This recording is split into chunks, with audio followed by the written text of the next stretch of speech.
Përshëndetje. Në një qytet të qetë, në një ditë që duhej të ishte plot hare e urime, një martesë u kthye në skenën e një drame të papritur.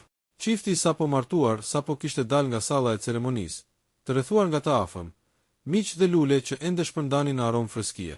Muzika kumbonte, gotat ngriteshin për dolli, dhe gjithçka dukej e përsosur. Por, papritur, dera e sallës u hap me një zhurmë të lehtë. Brenda hyri një vajzë e panjohur, e veshur me të zeza, me fytyrë të mbuluar pjesërisht nga flokët e gjatë. Ajo mbante në dorë një zarf të bardhë, të vulosur fort, dhe sytë e saj nuk lëviznin nga dhëndri. Heshtja pushtoi sallën. As muzikë, as duar trokitje, vetëm rajet e zemrës së çiftit që sapo kishte thënë, po para Zotit dhe njerëzve. Vajza misterioze u afrua ngadalë, sikur koha ndaloi, dhe ja zgjati zarfin dhëndrit me një zë të dridhur. Lexoje para të gjithëve, ose gjithçka do të marrë fund sot. Në atë çast, nusja u kap pas krahut të burrit të saj, sytë e mbushur me frikë dhe kurreshtje. Askush nuk e dinte kush ishte ajo vajzë, as çfarë fshihej brenda zarfit, por një gjë ishte e sigurt. Sekreti i mbajtur aty brenda kishte fuqinë të shkatëronte martesën në sekondat e para të saj. Në sallën e zbukuruar me lule të bardha dhe qirin aromatik, atmosfera ishte e mbushur me hare. Dasma e Jonit dhe Klarës kishte mbledhur mbi 200 të ftuar, familjar, miq të ngushtë, kolegë, madje edhe fqinj. Të gjithë shikonin çiftin e ri me admirim. Joni, një 32 vjeçar i qetë, i njohur për korrektësinë e tij në biznesin e ndërtimit, dhe Klara, një vajzë 25 vjeçare e brisht por plot ëndërime, tashmë ishin kurorzuar burrë e grua. Muzika popullore dhe më pas tinguit modern të ditë e bënin atmosferën të dukej si një festë e pafundme. Nusja vallëzonte mbështetur te krahu i burrit të saj, duke ndjerë se gjithë jeta po i hapej para syve, si një libër i bardhë, gati për të mbushur me kujtime. Por, papritur, dera e sallës lëvizi ngadalë, sikur një hije të kishte hyrë brenda. Askush nuk i kushtoi vëmendje në fillim, derisa muzika u shua. Një zë i hollë, pothuaj i frikshëm, pushtoi hapësirën. Joni, dhëndri ngriti kokën dhe sytë e tij u ngulën mbi një vajzë misterioze që ecte drejt tij. Ishte e re, ndoshta në fund të 20-tave. Veshja e saj e zezë binte në sy mes ngjyrave të bardha dhe të arta të dasmës. Sytë e saj të errët, të mbuluar pjesërisht nga flokët, nuk shihnin askën tjetër përveç tij. Në dorën e saj të djathtë mbante një zarf të bardhë, të vulosur, me një shenjë të kuqe në qoshe, sikur dikush e kishte shënuar me gjak. Ajo nuk foli më, nuk kishte nevojë. Ecja e saj ngadalt, shikimi ngulitur tek dhëndri dhe heshtja që mbizotëroi mbi gjithë të ftuarit mjaftuan për të ngritur tensionin. Klara, nusja, e mbajti fort krahun e burrit të saj. Kush është ajo? Pëshpëriti me frikë. Joni nuk tha asgjë, sikur kishte parë një fantazm. Fytyra e tij u zbe, buzët ju thanë, dhe sytë i mbetën tek zarfi që po i afrohej gjithnjë më shumë. Vajza u ndal para çiftit dhe, me një zë të dridhur, tha: "Lexoje, para të gjithëve, ose gjithçka që ke ndërtuar bie sot." Salla shpërtheu në murmurima. Fëmijët ndaluan së qeshuri, muzikantët ndaluan së luajturi, dhe të afërmit filluan të shikonin njëri tjetrin me kurreshtje e ankth. Dhëndri mori zarfin me duar që i dridheshin. Klara u përpoq ta ndalonte. "Jo, Joni, mos e hap këtu. Çfarë është gjithë kjo lojë e çmendur?" Por presioni i syve të gjithëve ishte shumë i madh. Joni e dinte se nuk kishte rrugdalje. Nëse nuk e hapte, thashë themet do ta ndiqnin gjithë jetën. Nëse e hapte, ndoshta do të humbiste gjithçka në një çast. Ai gris vulën e kuqe. Letra brenda ishte e shkruar me dorë, me shkrim të rregullt, por çdo fjalë duke e gdhendur si me thik. Ai lexoi vetëm rreshtin e parë, dhe trupi ju drodh. Klara u përkul për të parë, por Joni e mbuloi letrën me dorë. Sytë e tij u përmbytën me një frikë që askush nuk ja kishte parë ndonjëherë. Vajza misterioze buzëqeshi hidhur, duke e ditur se sekreti i saj tashmë kishte goditur zemrën e tij. "Tregoj, Joni," tha ajo me një ton kërcënues. "Nuk ka më fshehtësi."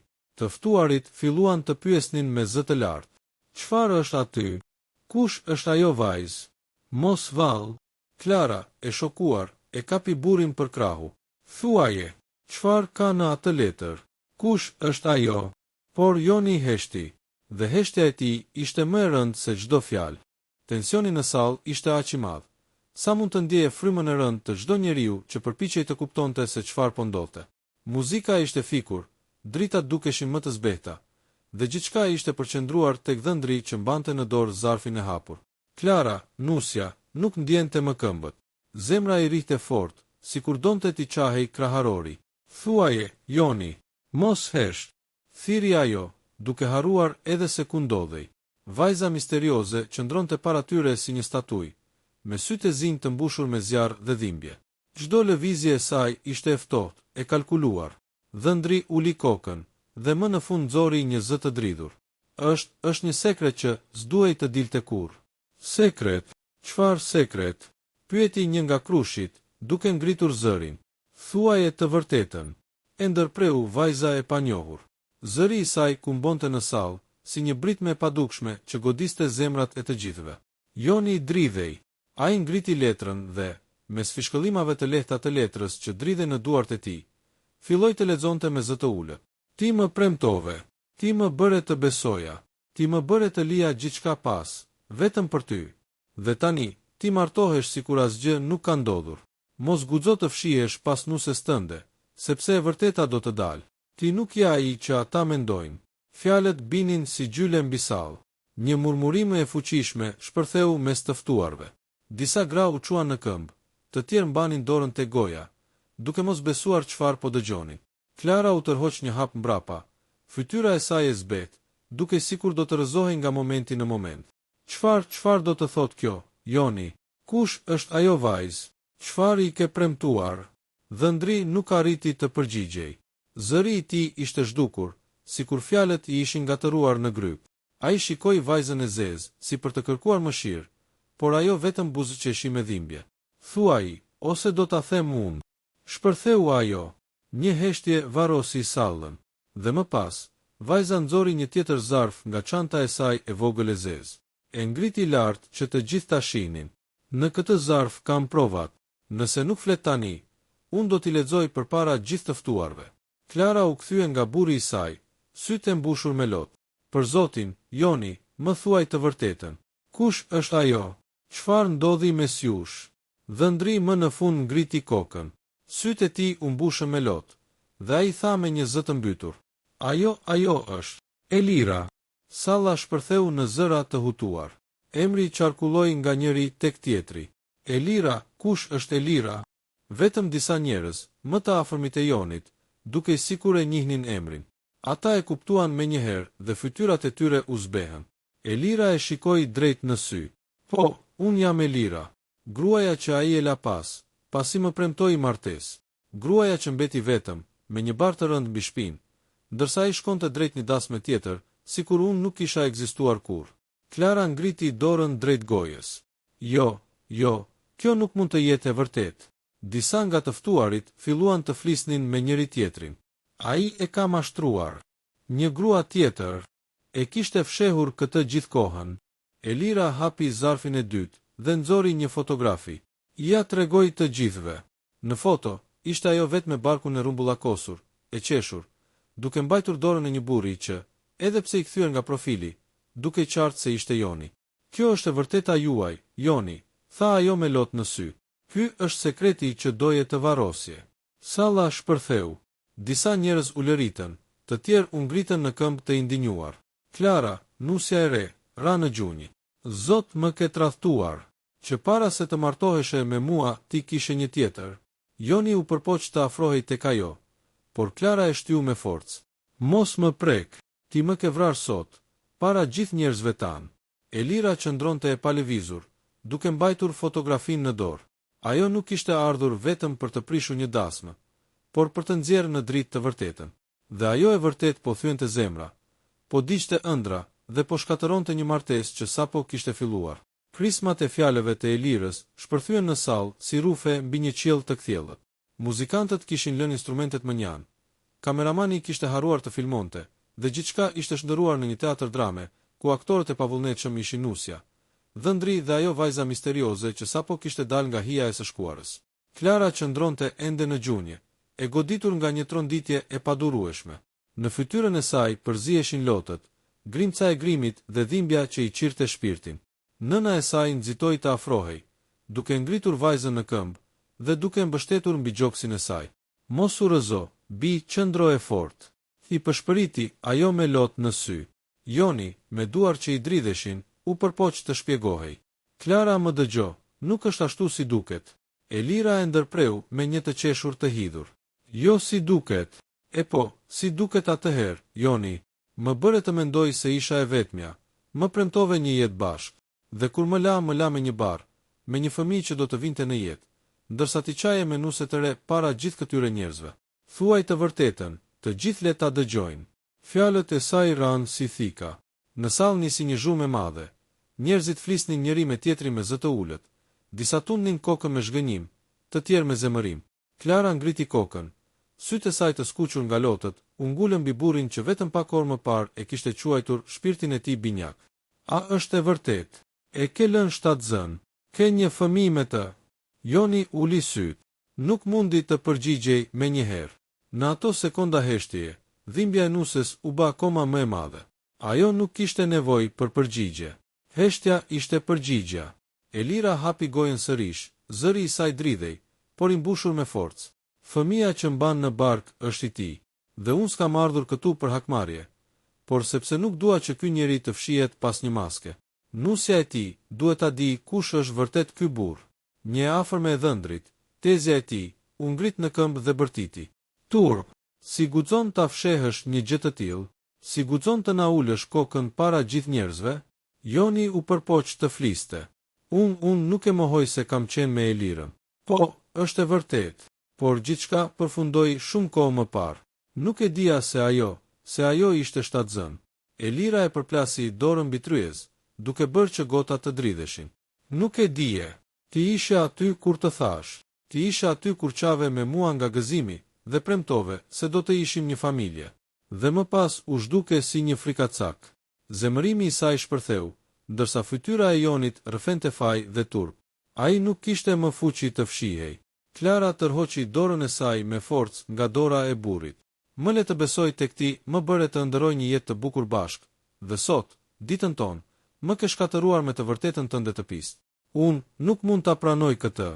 Në atë moment, Elira nxori nga çanta një dosje të hollë dhe hodhi mbi tavolinën e çiftit. Këtu janë mesazhet e tua, Joni, premtimet e tua, fjalët e tua, betimet e tua dhe testet mjekësore që provojnë se fëmia është i yti. Nuk ka asnjë rrugë dalje nga kjo. Të vërtetën nuk mund ta fshehësh. Disa të ftuar u ngritën për të parë dokumentet dhe të gjithë filluan të mërmërisnin.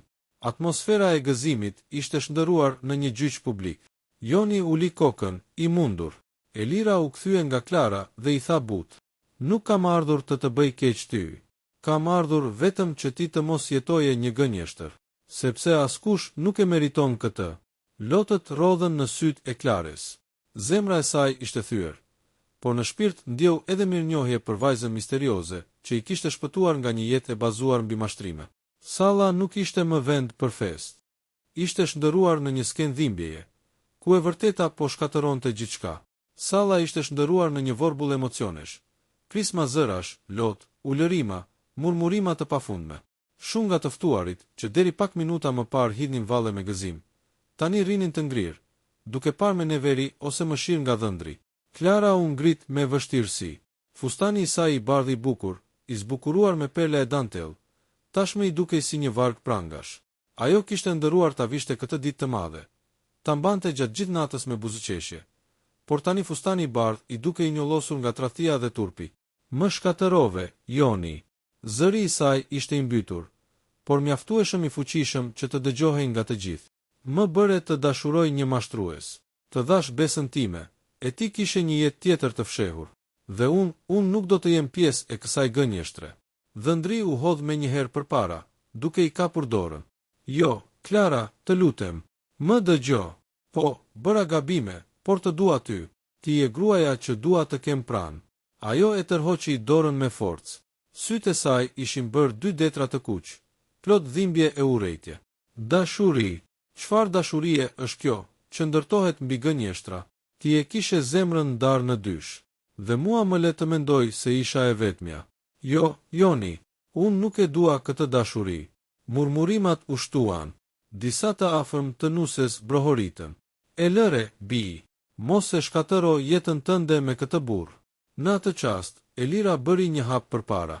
Zëri i saj u bë më i butë, por i mbushur me dhimbje. Klara, e di që dhimbja jote është e pafund me tani, por më beso, unë nuk kam ardhur për të marrë burrin. Unë e humba atë shumë kohë më parë. Erdha sepse nuk doja që të hidhje jetën tënde mbi një mashtrim. Ti e meriton të dish të vërtetën. Klara e pa drejt në sy. Aty nuk pa triumf, nuk pa xhelozi, por një dhimbje të vërtet. Dhe kjo e bëri ta kuptonte se, në fund, Elira nuk ishte ardhur për të shkatëruar, por për të zbuluar. Joni u ul në gjunjë para Klares, para gjithë të ftuarve. Të lutem mos më lër. Po, kam gabuar. Po, e pranova. Por ti e gruaja që dua. Elira është e shkuara, ti e ardhmja ime. Të betohem, do ta përballoj gjithçka, vetëm të mos më braktisësh. Lotët i rridhnin në faqe. Ishte i dëshpëruar, por Klara ngriti kokën dhe, me një forcë që as ajo vetë nuk e dinte se e kishte, tha: Jo, Joni, nuk dua një burr që më do vetëm kur është zbuluar. Unë dua një burr që është i ndershëm nga fillimi. Ti nuk e meriton më zemrën time. Salla shpërtheu në zëra. Disa e mbështetën, disa të tjerë u përpoqën të ndërhynin, por vendimi i saj ishte i qartë. Ajo hoqi unazën e martesës dhe ja hodhi në gjokë Sionit, përpara syve të gjithëve. Elira uli kokën. Për një moment, në sytë e saj u lexua edhe faj, edhe lehtësim. Një nga shoqet e ngushta të Klares u afrua dhe i tha në vesh: Ti bëre gjën e duhur. Mos haro, më mirë një zemër e thyer tani, se sa një jetë e thyer për gjithmonë. Ndërkohë, një pyetje filloi të qarkullonte mes të ftuarve. Por pse Elira zgjodhi pikërisht ditën e dasmës? Pse nuk foli më parë? Edhe Klara, duke u mbështetur mbi nënën e saj, e shikoi drejt Elirës dhe tha me një ton të lodhur, por të vendosur: Po pse tani? Pse në ditën time më të shenjtë? Pse nuk më the më parë? Çfarë prisje? Elira mori i frym thellë. Në fytyrën e saj kishte diçka më shumë se dhimbje. Ishte një sekret tjetër, më i madh, më i errët, që nuk ishte zbuluar ende. Sepse ka diçka që duhet ta dini të gjithë, tha ajo, duke ngritur kokën dhe duke parë Sallën. Unë nuk erdha vetëm për të treguar për fëmijën, erdha për të treguar kush është vërtet Joni. Salla u mbush me një heshtje të ftohtë, aq të rëndë sa çdo frymëmarrje dukej si një krisëm. Të gjithë sytë u drejtuan te Elira, e cila qëndronte në qendër të vëmendjes me zarfet e saj të bardha, me shpatulla drejt dhe me një vendosmëri që askush nuk e kishte parë më parë. Klara, e cila sapo kishte hequr unazën e martesës, u ndal për një çast. Lotët i rodhen edhe më të fortë, por syt i kishte ngulur mbi Elirën. Çfarë do të thotë kjo? Çfarë tjetër mund të fshijë Joni? Dhëndri u ngrit nga gjunjët, fytyra e tij e zbardhur si flet letre. Elira, mjaf. Mos e bëj këtë. Të lutem. Por vajza misterioze tunte kokën. Jo, Joni, tani nuk ka më kthim pas. Ata meritojnë të dinë. Ajo hapi dosin e holl dhe nxori prej saj disa fletë të zverdhura, dokumente që dukej se kishin kaluar nga shumë duar. I ngriti lart që të gjithë t'i shihnin. Ky njeri nuk është ai që pretendon të jetë.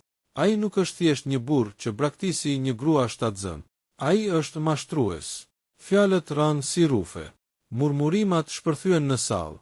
Mashtrues. Çfarë do të thotë ajo? Kush është ky në të vërtetë? Elira mori frym thellë dhe vijoi. Para se të më njihte mua, para se të njihte edhe Klares, Joni kishte ndërtuar jetën e tij mbi gënjeshtra. Ai nuk është i pastër në biznesin e tij. Ai ka pasur marrëveshje të fshehta, para të pista, dhe gjithçka e ka fshehur edhe nga familja e tij. Disa të afërm u ngritën në këmbë, duke parë nga dhëndri me zemërim. Njëri prej tyre tha me zë të lartë: Mos guxo të flasësh kështu pa prova. Elira nuk u tërhoq. Ajo hapte faqet e dosjes, duke treguar fatura, kontrata të falsifikuara, madje edhe fotografi ku Joni shihej me burra që nuk kishin emër të pastër në qytet. Këto janë provat. Ky është burri që sot donit ta festonit. Një mashtrues, një njeri që ka ndërtuar gjithçka me gënjeshtra. Dhe unë e di, sepse edhe unë rash prej tij. Klara u dridh, sikur toka nën këmbë do t'i qahej. Jo, kjo nuk mund të jetë e vërtet. Joni bëri një hap drejt saj. Zëri i tij i dëshpëruar u përpoq të arrinte në zemrën e saj. Klara, të betohem, gjithçka që kam bërë, e kam bërë për të krijuar një jetë më të mirë për ne. E kam bërë për dashurinë tonë. Por fjalët e tij nuk e prekën askënd. Salla tashmë ishte kthyer në një gjykatë. Të ftuarit po flisnin njëri me tjetrin. Disa ishin ngritur nga vendet e tyre, disa donin të largoheshin. Nëna e Klares bërtiti. Këtë njeri nuk e dua më pranë vajzës sime. Ai është turpi i kësaj dite. Elira u li dokumentet dhe, për një moment, u duke lodhur. Por zëri i saj sërish ishte i prerë. Unë nuk kam ardhur për të fituar asgjë. Nuk dua as paratë e tij, as emrin e tij. Kam ardhur vetëm që ju të shihni të vërtetën, dhe që kjo martesë të mos fillonte mbi gënjeshtra. Klara mbajti fytyrën mes duarve. Zemra e saj ishte e coptuar, ëndra e saj e thyer në mira copa. E ngriti kokën dhe tha me zë të prerë: "Unë nuk mund të jem gruaja e një mashtruesi. Sot, martesa ime ka mbaruar që në çastin e parë." Salla shpërtheu në duartrokitje të hidhura dhe fishkëllima të forta. Disa e mbështetën vendimin e Klares, të tjerë shikonin Jonin me përbuzje. Dhëndri ra në gjunjë, por këtë herë askush nuk ju afrua për ta ngritur. Elira u kthye, gati për të dalë nga salla. Para se të largohej, ajo e pa Klara drejt në sy dhe tha: "Ndoshta një ditë do të më falësh që e bëra këtë ditë kaq të hidhur." Por beso, ishte mënyra e vetme për të shpëtuar. Dera u mbyll pas saj me një zhurmë të rëndë. Në sallë mbeti vetëm heshtja, një heshtje e mbushur me thika. Një martesë kishte marrë fund në orët e para të saj. Një dhëndër kishte humbur gjithçka, dhe një nuse kishte fituar të vërtetën, edhe pse e shkatëruar. Dera e sallës u mbyll me një krismë të rëndë pas Elirës, por jehona e fjalëve të saj mbeti pezull mbi të gjithë. Muzika ishte fikur, buzëqeshjet kishin humbur, dhe salla e dasmës, që pak më parë ishte mbushur me hare, tani dukej si një fushëbetejë e shkatëruar. Klara rrinte në këmbë me sallës, e lodhur, me fustanin e bardhë që i dukej si një barë e rëndë mbi trup. Unaza e saj ende qëndronte mbi dysheme, aty ku e kishte hedhur, dhe drita e qirinjve reflektonte mbi të si për t'i kujtuar gjithkujt fundin e një ëndre. Të ftuarit filluan të shpërndaheshin në grupe të vogla, duke folur me njëri tjetrin me zë të ulët. E shikon çfarë njeriu ishte? Kush do ta mendonte? Gjithmonë duke i qetë e korrekt. Mirë ajo vajza, u martua vetëm për të u turpëruar kështu. Nëna e Klares e mbajti fort për krahu, ndërsa i përshpëriste: "Mos u thyej, bi." Kjo ishte shenjë nga Zoti, të shpëtoi para se të ishte vonë. Por Klara nuk ndjente shpëtim, ndjente vetëm boshëllëk. Zemra e saj i dukej si një kështjell e rrëzuar, dhe brenda saj nuk kishte asgjë veç dhimbjes. Ndërkohë, Joni qëndronte ende i ulur në gjunjë, fytyra e tij e lagur nga lotët, duart që i dridheshin. Ai u përpoq të ngrihej, por askush nuk ju afrua. As babai, as motrat, as shokët e tij të ngushtë. Të gjithë e shikonin me përçmim, sikur nuk kishin përpara dhëndrin e tyre, por një të panjohur që kishte tradhtuar besimin e tyre. Ai bëri një hap drejt Klares. "Të lutem, Klara, dëgjo, unë e pranoj që kam gabuar, por gjithçka që kam bërë ishte për të krijuar një jetë të mirë për ty. Elira, ajo është pjesë e shkuarës sime. Unë të dua vetëm ty." Klara ngriti syt, të skuqur dhe të lodhur. Zëri i saj doli i qetë, por i prerë. "Të më doje mua. Atëherë pse nuk më tregove të vërtetën? Dashuria nuk ndërtohet mbi gënjeshtra, Joni. Ti më zgjodhe mua vetëm pasi e fshehe Elirën, fëmijën e saj, dhe gjithë jetën tënde të pistë. Nuk jam unë gruaja që do të mbaj mbi shpinë gënjeshtrat e tua." Fjalët e saj e goditën më fort se çdo shuplak. Joni u lëkun, por nuk hoqi dorë. "Do ta provoj, Klara. Do t'i tregoj të gjithëve që nuk jam ai mashtrues që ata mendojnë. Do ta pastroj emrin tim, do të tregoj se mund të jem burri që ti meriton." Por Klara e tunte kokën me dhimbje. "Jo, Joni, unë nuk dua një burr që më premton pas çdo gënjeshtre. Unë dua dikë që më thotë të vërtetën që nga fillimi. Dhe ti nuk ishe ai." Një heshtje e rëndë pushtoi sallën. Pastaj, si një ortek që lëshohet nga mali, shpërthyen të afërmit. Disa nga njerëzit e Klares ju afruan dhe e morën prej krahësh, duke nxjerrë nga salla me shpejtësi. Ajo nuk kishte më forcë të qëndronte aty. Joni, i braktisur, u kthye nga të tij. Babai i tij i tha me një zë të ashpër: "Na turpërove. Nuk je më biri që njihja." Disa të ftuar filluan të largoheshin, duke përshpëritur fjalë të rënda. Shokët e tij më të ngushtë ulën kokën, duke shmangur shikimin. Joni mbeti vetëm, mes luleve të thara dhe tavolinave bosh, me unazën e hedhur ende në dysheme. Ai e ngriti me dorë, e mbajti fort në grusht dhe përshpëriti me zë të dridhur. "Nuk do të dorëzohem. Do të rikthej, Klara." Do ta provoj se nuk jam ky njeri që ata besojnë. Por në fytyrën e tij nuk kishte më asnjë siguri. Kishte vetëm frikë. Frikë se e kishte humbur përgjithmonë. Frikë se e vërteta që Elira kishte zbuluar ishte vetëm fillimi i një rënje shumë më të madhe. Nata kishte rënë mbi qytet. Qielli ishte i mbuluar me re të zeza, sikur edhe ai të kishte marrë pjesë në tragjedinë që ndodhi atë ditë. Klara ishte kthyer në shtëpinë e prindërve të saj, e mbështjell me një shall të bardhë që i kishte dhënë nëna. Fustani i nusërisë ende i vishej, por tani i dukej si një këmishë zije. Në dhomën e saj, ajo rinte ulur para pasqyrës. Grimi i prishur, lotët që nuk pushonin dhe sytë e skuqur e bënin të dukej si një hije e vetvetes. Çdo herë që shihte unazën bosh në gisht, ndjente zemrën t'i shpojë sërish. Nëna e saj hyri ngadalë, me një filxhan çaji në dorë. Pije, bija ime, të qetëson. Klara e mori, por mezi e preku me buzë. Mami, pse ndodhi kjo me mua? Pse më duhej ta përjetoja këtë turp, në ditën më të bukur të jetës time? Unë e doja me gjithë shpirt, dhe ai. Fjala ju ngatërua në lot. Nëna e saj i përqafoi supet dhe i tha: "Më mirë ta dish tani, se sa të jetosh gjithë jetën me një gënjeshtër. Zoti të shpëtoi nga një martesë që nuk do të sillte veç se dhimbje." Por, brenda vetes, Klara nuk gjente paqe. Pjesë e saj e donte ende Jonin. Kujtimet e tyre, momentet e bukura, premtimet e tij, i silleshin para syve si një film që nuk ndalej dot. Ndërsa ajo përpiqej të qetësohej, dera e shtëpisë u trokit me forcë. Zëri i babait të saj dëgjohej poshtë. "Kush është kaq vonë?" Pas pak, hapat u ngjitën në përshkallë dhe dera e dhomës së Klares u hap. Në prag qëndronte Elira. Klara u ngrit menjëherë, zemra i rahu fort. "Ti, çfarë kërkon këtu? Nuk mjaftoi çfarë bëre sot. Pse nuk më lë të qetë?" Elira uli kokën, e pastaj ngriti syt ku lotët i shkëlqenin. "E di që më urren. E di që mendon se erdha vetëm për të shkatëruar ditën, por ka një arsye më të madhe pse erdha sot. Dhe duhet ta dish, sepse nuk bëhet fjalë vetëm për ty, por edhe për mua dhe për atë fëmijë." Klara e shikoi e hutuar. "Çfarë do të thuash?" Elira u afrua, zëri i saj u bë më i ulët, por i ngarkuar me peshë. "Joni nuk është ai që mendon ti. Ai nuk është thjesht një burr që fshehu një lidhje të shkuar. Ka më shumë më tepër. Ai është i përfshirë në diçka të errët, dhe unë jam e vetmja që e di të vërtetën." Klara ndaloi frymëmarrjen. Dhoma u mbush me një heshtje të rëndë. Çfarë të vërtete?" pyeti ajo me zë të dridhur. Elira e shikoi drejt në sy dhe tha: "Ai nuk më la vetëm sepse nuk më donte më.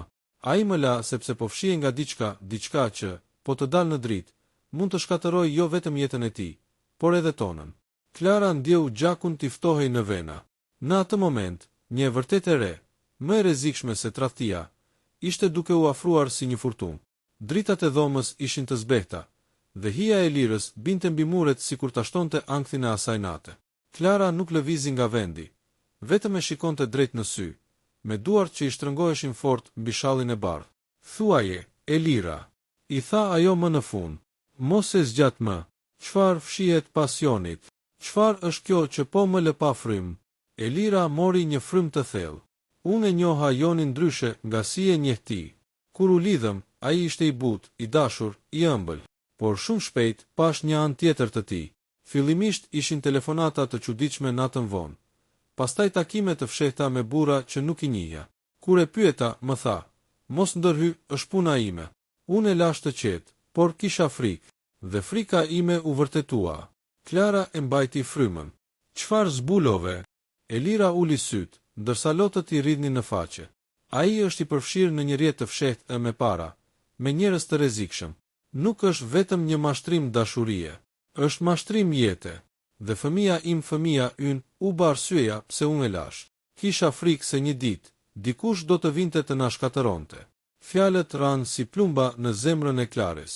Jo, kjo nuk është e mundur. Joni im nuk është i tillë. Ai ishte i thjesht, i dashur, punëtor. Ai nuk do të përfshihej kurrë në gjëra të tilla. Elira e kapi për krahu.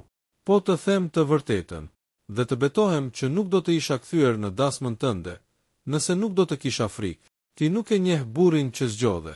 Ai ka sekrete që mund të na vrasin të dyja." Klara u tërhoq, e tronditur. Në kokën e saj, Zëri i Elirës përplasej me kujtimet e Jonit. Njëra anë i thoshte të mos e besonte, se ishin gënjeshtra të një gruaje hakmarse. Por ana tjetër e zemrës ndjente se kishte diçka të vërtet në atë dhimbje. Pse ma thua këtë tani? E pyeti Klara me zë të mbytur. Pse në ditën e martesës sime? Elira uli kokën dhe tha, sepse mora një kërcënim. Sot në mëngjes, para se të vija, gjeta një zarf para derës sime. Një letër pa emër, vetëm me disa fjalë. Ti dhe fëmia yt do të paguani nëse ai nuk hesht. Zarfi, një tjetër zarf. Jo ai që kishte sjell Elira në dasmë, por një tjetër, më i errët, më i rrezikshëm. Klara ndjeu trupin t'i dridhej. Po çfarë ka bërë Joni, Elira? Çfarë di ti? Elira e pa drejt në sy, dhe, me një zë që mezi mbahej nga frika, tha, ai nuk është vetëm burr që gënjeu. Ai është i lidhur me njerëz që nuk falin, dhe nëse ne nuk e ndalim, shumë shpejt do të jetë vonë për të gjithë. Në atë çast, një trokitje e fortë u dëgjua në derën e shtëpisë. Zhurma ishte e ashpër, këmbëngulse, sikur dikush të donte të hynte me çdo kusht. Klara dhe Elira u ngrinë në vend, duke u parë me sy të friksuar. Trokitja në derë u bë më e fortë, aq sa dukej sikur dridhte gjithë shtëpinë. Babai i Klares, i irrituar dhe i tensionuar nga gjithçka kishte ndodhur gjatë ditës, zbriti me hapa të shpejt shkallëve. Kush është në këtë orë? Bërtiti ai, por trokitja nuk pushoi. Përkundrazi, u shndërua në goditje të fuqishme, sikur dikush kërkonte të hynte me çdo kusht. Klara ngriti kokën nga frika. Elira ju afrua dhe i pëshpëriti. Mos e hapni, ju lutem, mos e hapni. Mund të jenë ata. Babai i saj, pa e ditur për çfarë bëhej fjalë, e hapi derën me vru. Jashtë, në dritën e zbehtë të oborit, qëndronte një burr rreth të 50-tave, i gjatë, me një pallto të zezë të lagur nga shiu. Fytyra e tij ishte e ashpër. Syt i shndrisnin si të një njeriu që kishte parë shumë gjëra. Mbrëmë e mirë, tha ai me një zë të rëndë. Jam këtu për Klarën. Babai u tensionua me njëherë. Kush jeni ju dhe çfarë kërkoni nga vajza ime? Nuk është ora për vizita. Burri vështroi brenda, duke kapur me sy Klares dhe Elirën që ishin gjitur pas. Unë quhem Ardit, dhe nëse nuk më dëgjoni sot, nesër mund të jetë vonë. Elira u zbe, sikur e njihte. Ti çfarë po bën këtu? Arditi ngriti dorën lehtësisht. Mos ki frik, Elira. Unë nuk jam armik. Unë jam ai që e njoh Jonin më mirë se kushdo tjetër. Dhe ju të dyja duhet të më dëgjoni. Babai i Klares nuk donte ta linte të hynte, por Klara, e shtyr nga kurioziteti dhe frika, tha me zë të ulët. Le të flas. Dua të di të vërtetën. Arditi hyri brenda. Kur dera u mbyll, dhoma mori një peshë të padurueshme. Ai hodhi pallton, u ul dhe pa drejt në sytë e Klares. Unë punoja me Jonin, jo në punën e tij të zakonshme, jo atë që ai ju tregonte. Unë isha pjesë e rrjetit ku ai ishte futur, dhe po ju them një gjë që duhet ta dini. Joni nuk është ai njeri i pafajshëm që besuat. Ai është brenda një loje shumë më të madhe dhe të rrezikshme. Dhe tani, ju jeni pjesë e saj.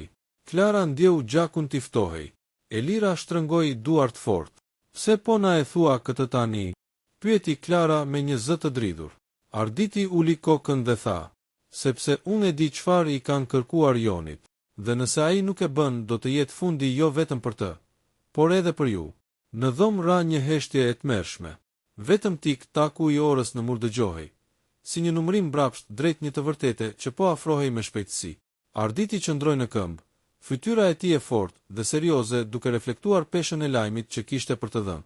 Ai mori frym thellë dhe filloi të fliste me një ton të qetë, por të prerë. Joni nuk është thjesht mashtrues në dashuri. Ai është i përfshirë në një rrjet të fshehtë që merret me marrëveshje të ndaluara, dokumente të falsifikuara dhe para të pista. Nuk e bëri për paratë tuaja apo për tradhtin ndaj Elirës. Ai u fut në këtë lojë për të mbuluar disa borxhe të mëdha, dhe tani gjithçka ka dalë jashtë kontrollit. Klara ndjeu frymën t'i ngrihej në fyt. Zemra i rrihte fort, sikur çdo rahje mund ta thyej trupin e saj. Pra, çfarë do të thotë kjo për mua? Pyeti ajo me zë të dridhur. Arditi ju afrua dhe ulur zërin. Do të thotë se ai nuk është vetëm i rrezikuar, por edhe ju jeni tani e përfshirë. Ata që e ndjekin dhe që kërkojnë pagesë, nuk do të ndalen tek Joni. Çdo gjë që lidhet me të, çdo njeri që është afër tij, është në rrezik. Ai nuk ju tregoi sepse mendoi se mund t'ju mbante larg, por tani që e dini, nuk mund të bëni sikur nuk ndodhi. Elira, që qëndronte pranë Klares, përshkroi një frymëmarrje të thellë. Klara, unë e dija që kjo ishte e rrezikshme. Prandaj dola para dasmës. Por tani nuk mjafton vetëm largimi. Duhet të jemi të zgjuara. Ai nuk do të largohet nga kjo lojë kaq lehtë, dhe Joni nuk është më ai njeri që ti mendove. Klara u ul në kreslo, duke mbajtur fytyrën në duar. Çdo kujtim i Jonit, çdo moment i bukur që kishte ndarë me të, tani dukej një iluzion. Zemra i thëriste, të largohej, të shpëtonte, por frika dhe trishtimi e shtynin të rinte aty, pa mundur të marrë frymë. Arditi i vazhdoi. Ju duhet të vendosni çfarë do të bëni tani. Ju mund të ikni larg qytetit për pak kohë, të mos lidheni më me të, ose mund të përfshiheni më tej në këtë rrjet. Por çdo veprim ka pasojat e veta, dhe duhet ta dini. Joni nuk mund t'ju mbrojë ashtu siç mendonit. Një heshtje e rëndë mbushte dhomën. Fakti se dita e dasmës kishte shndërruar çdo ëndër në një kërcënim të madh, e bënte gjithçka më të frikshme. Klara e ndjeu shpirtin e saj të shkatërohej dhe mendoi: a ishte martesa e prishur një shpëtim, apo një paralajmërim për atë që do të vinte? Elira e kaploi për krahu dhe i tha: Klara, të gjithë gabojmë në dashuri, por tani duhet të mendojmë për jetën tonë. Dhe për të ardhmen, çdo hap ka rëndësi. Nuk mund të rikthehesh pas, duhet të shohësh përpara. Klara ngriti kokën, sytë e saj të kuq dhe të mbushur me lot, të vendosur për të marrë një vendim. Nëse kjo lojë është jeta e tij, unë nuk do të jem pjesë e saj. Nuk mund ta humbas veten për dikë që nuk më tha të vërtetën. Arditi e pa me respekt dhe tha: kjo është e vetmja mënyrë për të mbijetuar. Të gjithë të tjerët që janë futur në këtë rrjet nuk kanë pasur të njëjtin fat. Ju keni mundësi ta shpëtoni veten. Një rufe e heshtur kaloi mbi dhomë. Natë e errët, një lojë e rrezikshme, dhe një e vërtet që po nxirrte gjithçka në dritë. Klara e kuptoi. Tani, më shumë se kurrë, jeta e saj nuk do të ishte më e njëjtë.